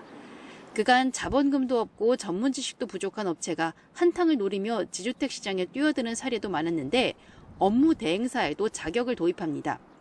자본금과 전문 인력 등 일정 수준 이상의 요건을 갖춰 지자체에 등록해야 하고 이를 어길 시 등록 취소나 업무 정지 등의 제재 수단도 마련했습니다. 시공사가 공사비 증액을 요구할 때 최초 공사비 대비 5% 이상 증액 등 일정 요건에 해당하면 전문기관 검증도 의무화합니다. 조합이 자금의 사용 내용과 증빙 자료를 조합원에게 공개하도록 하고 미공개 시 자금 인출을 제한하도록 해 깜깜이 운영 문제도 해소합니다. 대부분이 법률 개정이 필요한 사항인 만큼 국토부는 상반기 내 후속 입법을 착수하고 하위 법령 및 표준 지침도 조속히 개정할 계획입니다. YTN 차유정입니다. 사회복무요원 당시 부실하게 근무했다는 의혹으로 기소된 아이돌 그룹 위너의 멤버 송민호 씨의 첫 재판이 오늘 열립니다. 서울 서부지방법원은 오늘 오전 병역법 위반 혐의를 받는 송 씨의 첫 공판기일을 엽니다. 송 씨는 지난 2023년 3월부터 이듬해 12월까지 마포구에서 사회복무요원으로 일하면서 제대로 출근하지 않는 등 업무를 게을리한 혐의로 기소됐습니다. 뇌물을 받고 유명 인플루언서의 사기 혐의 사건 수사를 무마한 의혹을 받는 경찰관에 대해 구속영장이 청구됐습니다. 서울 남부지방검찰청은 어제 뇌물수수와 공무상 비밀누설 등의 혐의를 받는 A경감에 대해 구속영장을 청구했습니다. 지난 2024년 강남경찰서 수사 1과 팀장이었던 A경감은 주가 조작 의혹으로 수사받는 재력가 이모 씨에게 뇌물을 받고 이 씨의 아내인 인플루언서 B 씨 관련 수사를 무마한 혐의 등을 받습니다. 여자 프로농구 최후의 승자를 가리는 챔피언 결정전이 내일부터 오전 3선승제 열전에 돌입합니다. 정규리그에 이어 통합 우승을 노리는 최강 KB의 우세가 점쳐지는 가운데 업셋의 명수 삼성생명은 또 한 번의 돌풍을 다짐하고 있습니다. 허재원 기자가 보도합니다. 정규리그 우승팀 KB는 4강 플레이오프에서 우리은행을 시종일관 압도하며 손쉽게 챔프전 무대를 밟았습니다. 4년 만이자 통산 3번째 통합 우승에 도전하는데 박지수와 강희슬, 허예은 삼각편대의 위력이 정점에 달했다는 평가입니다. 정규리그 MVP를 차지한 박지수를 중심으로 허예은의 경기 조율과 강희슬의 외곽포가 어우러진 KB는 상대 팀에게는 공포의 대상입니다. 모두가 그냥 한 마음으로 경기에 임하고 그 누구 하나 욕심내지 않고 자기가 해야 될 일을 묵묵히 한다고 생각하거든요. 이제 저희 마지막 단계인 챔프전 남았으니까 꼭 이번에는 통합 우승 이룰 수 있도록 최선을 다하겠습니다. 많이 응원해주세요. 정규리그 3위로 플레이오프에 진출해 2위 하나은행을 침몰시킨 삼성생명의 기세도 만만치 않습니다. 베테랑 빅맨 배혜윤이 큰 경기에서 노련하게 골밑을 지켜내는 가운데 4강 플레이오프 2차전에서 에이스 이혜란이 34점, 4차전에서 강유림이 20점을 올리는 등 주축 선수들의 득점 감각이 절정에 달해 있습니다. 정규리그 때는 많이 못해준 것 같아서 근데 오늘 이렇게 이길 수 있는 제가 보탬이 될 수 있어서 너무 기분이 좋습니다. 정규리그 6번의 맞대결에서는 KB가 삼성생명을 5승 1패로 압도했고 주요 지표에서도 KB가 크게 앞서 있습니다. 하지만 5년 전 챔피언 결정전에서 정규리그 4위로 올라온 삼성생명이 KB를 꺾고 우승을 차지한 적이 있을 정도로 삼성생명은 상위 팀을 꺾는 업셋의 명수입니다. 통합 우승을 노리는 최강 KB와 다시 한번 하위 팀의 반란을 꿈꾸는 삼성생명의 마지막 승부가 이제 시작됩니다. YTN 허재원입니다. 지난 밤 사이 북서쪽에서 찬 공기가 밀려오면서 기온이 큰 폭으로 떨어졌습니다. 오늘 서울 아침 기온은 7.1도로 어제보다 무려 7도나 낮았는데요. 바람도 다소 강하게 불면서 더 쌀쌀하게 느껴졌습니다. 하지만 한낮 기온은 19도까지 올라서 예년 이맘때 봄 날씨를 되찾겠습니다. 들쑥날쑥한 기온 변화에 감기 걸리기 쉬우니까요. 옷차림과 건강관리에 유의해 주시기 바랍니다. 또 호흡기 건강에도 각별한 주의가 필요합니다. 황사가 지속적으로 유입되면서 현재 전국의 미세먼지 농도가 나쁨에서 매우 나쁨 수준까지 치솟았고요. 대부분 지역에 미세먼지 주의보와 함께 황사 위기경보 경계 단계도 내려져 있습니다. 노약자나 호흡기 질환자들은 장시간 야외 활동은 자제하시는 게 좋겠습니다. 오늘 아침 대부분 지역의 기온이 한 자릿수를 보이며 무척 쌀쌀했고 특히 때늦은 한파특보가 발령 중인 충남 공주와 금산, 전북 무주와 강원 남부산간을 중심으로는 영하권 추위가 나타났는데요. 한낮 기온은 서울 19도, 광주 22도, 대구는 23도까지 올라서 예년 이맘때 수준을 회복하겠습니다. 당분간 일교차 큰 봄 날씨가 이어지겠고요. 내일 오후 제주도를 시작으로 모레는 남부지방에 또다시 비가 내릴 전망입니다.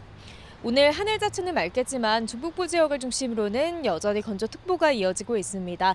산불 등 화재 사고가 발생하지 않도록 계속해서 불씨 관리 철저히 해주셔야겠습니다. 지금까지 YTN 윤수빈입니다.